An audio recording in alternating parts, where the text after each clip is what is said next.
Jennifer hills एक writer है जिसने दूर जंगल में एक केबिन को किराए पर लिया है ताकि वह अपनी स्टोरी पूरी करने पर ध्यान केंद्रित कर सके। रास्ते में अर्ल नामक एक व्यक्ति उसे चाबियां देता है। वह बताता है कि केबिन तक पहुंचना मुश्किल है, लेकिन वहां का नजारा बहुत बढ़िया है। हिल्स गाड़ी में पेट्रोल भरवाने के लिए एक पेट्रोल पंप पर रुकती है और वहां उसे 3 कर्मचारी दिखाई देते हैं जिन्होंने उसे पटाने की कोशिश की, लेकिन वे असफल रहे। वह उनसे केबिन का रास्ता पूछती है, जो उसे नहीं करना चाहिए था। जॉनी जेनिफर पर डोरे डालने की कोशिश करता है, लेकिन वह गलती से उस पर बाल्टी गिरा देती है। एंडी और स्टेनली उस पर हंसते हैं। जेनिफर एक बिल्कुल भी डरावने केबिन में पहुंचती है। वह तुरंत अपना सामान खोलती है और शराब पीना शुरू कर देती है। अगले दिन जेनिफर झील के किनारे आराम कर रही होती है। कुछ ही देर बाद वह गलती से अपनी शर्ट पर शराब गिरा देती है, जिसे उसे सिंक के पास धोना पड़ता है। उसे पता नहीं होता कि कोई उसकी वीडियो रिकॉर्डिंग कर रहा है। अगली सुबह वह दौड़ने जाती है और एक सुनसान घर पर आती है। हालांकि उसे अंदर कुछ भी दिलचस्प नहीं मिलता। इसके बाद वह अपने केबिन में वापस आती है और उसे पता चलता है कि पानी गंदा हो रहा है और टॉयलेट जाम हो गया है। जेनिफर मैथ्यू नामक एक प्लम्बर को बुलाती है। वह गलती से अपना फोन टॉयलेट में गिरा देती है। प्लम्बर फिर बाथरूम को ठीक करने आता है, लेकिन पता चलता है कि उसे बोलने में समस्या है और जेनिफर उत्साह में उसे अचानक किस कर देती है। जंगल में एंडी, स्टेनली और जॉनी मछलियां पकड़ते हैं, जबकि स्टेनली उन्हें रिकॉर्ड कर रहा होता है। घर से निकलने के बाद मैथ्यू जंगल में उसके दोस्तों के पास आ जाता है। मैथ्यू जॉनी को बताता है कि जेनिफर ने उसे किस किया है।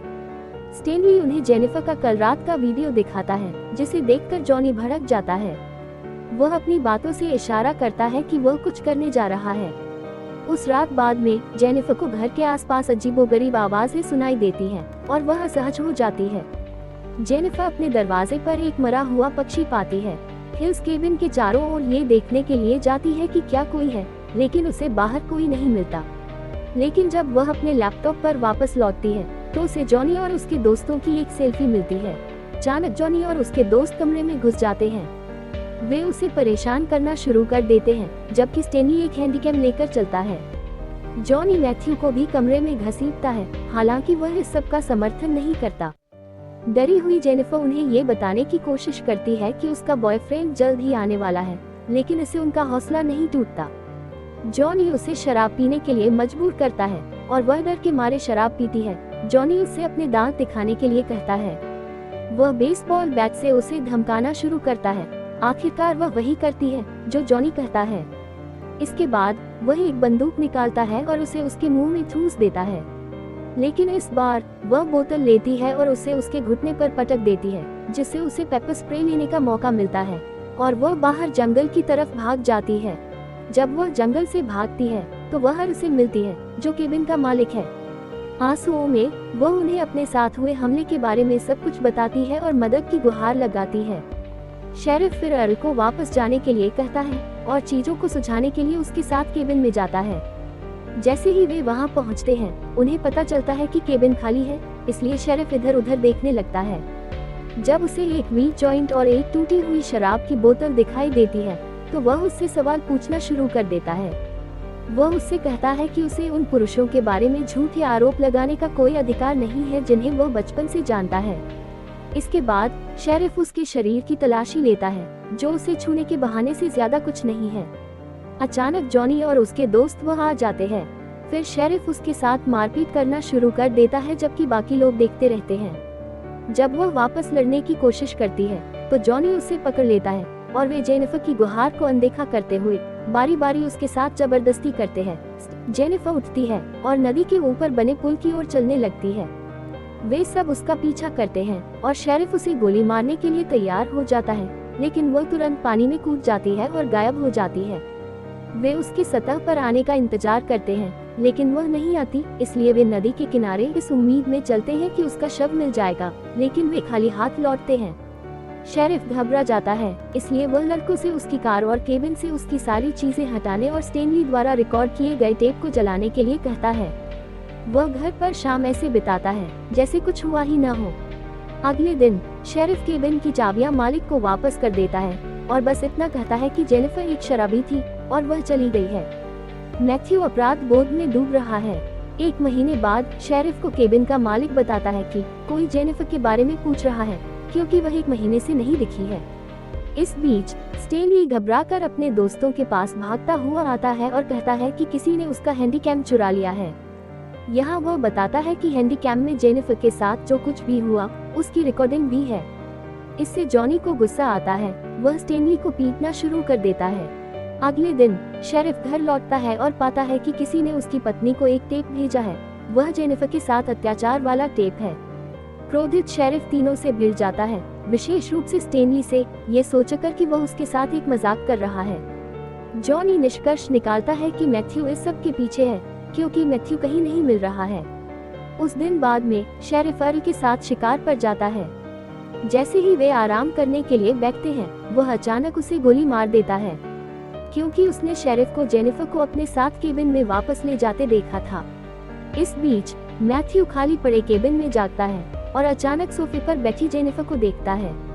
वह उसके पास आता है और रोते हुए उससे माफी मांगता है, लेकिन वह एक रस्सी निकालती है और उसका गला घोंटना शुरू कर देती है।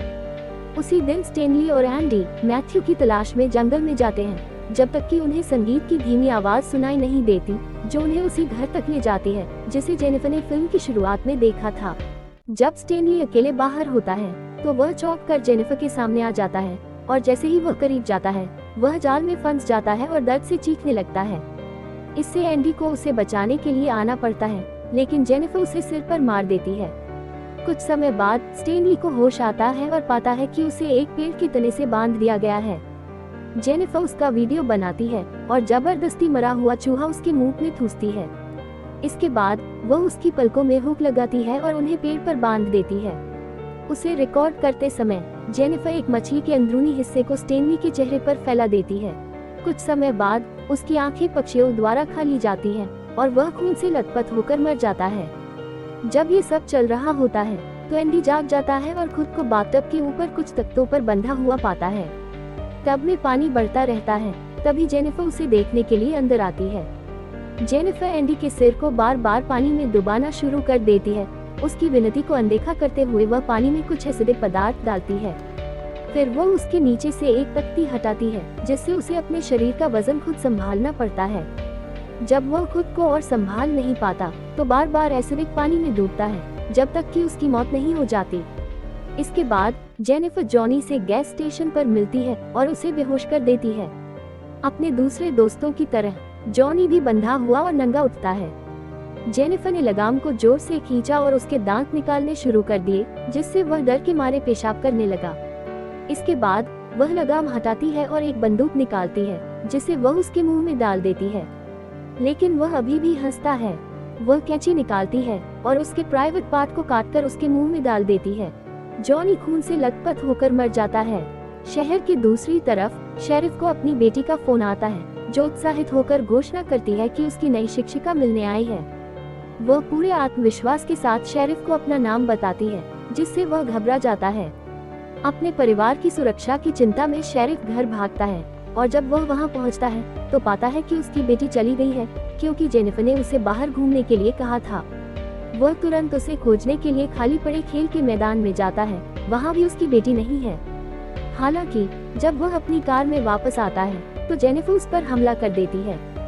जब वह उठता है तो वह खुद को केबिन के अंदर पाता है और उसकी पीठ में एक बंदूक घुसी हुई है। फिर जेनिफर आती है और बात करना शुरू करती है कि उसकी बेटी कितनी अच्छी है और वह एक महिला के साथ अत्याचार कैसे कर सकता है। वह ट्रिगर के चारों ओर एक तार बांधती है और कमरे में बैठे एक बेहोश आदमी से कपड़ा हटाती है, जो कोई और नहीं बल्कि मैथ्यू है। वह तार के दूसरे सिरे को मैथ्यू की कलाई से बांधती है, ताकि अगर मैथ्यू अपना हाथ हिलाए तो वह ट्रिगर खींच ले। शेरिफ अपनी जान की भीख मांगता है और जेनिफर बाहर निकल जाती है। कुछ ही देर बाद मैथ्यू जाग जाता है और हरकत करने लगता है, और इससे पहले कि शेरिफ उसे चेतावनी दे पाता, ट्रिगर खींच जाता है और दोनों को गोली लग जाती है। फिल्म का अंत हो जाता है। वीडियो देखने के लिए धन्यवाद।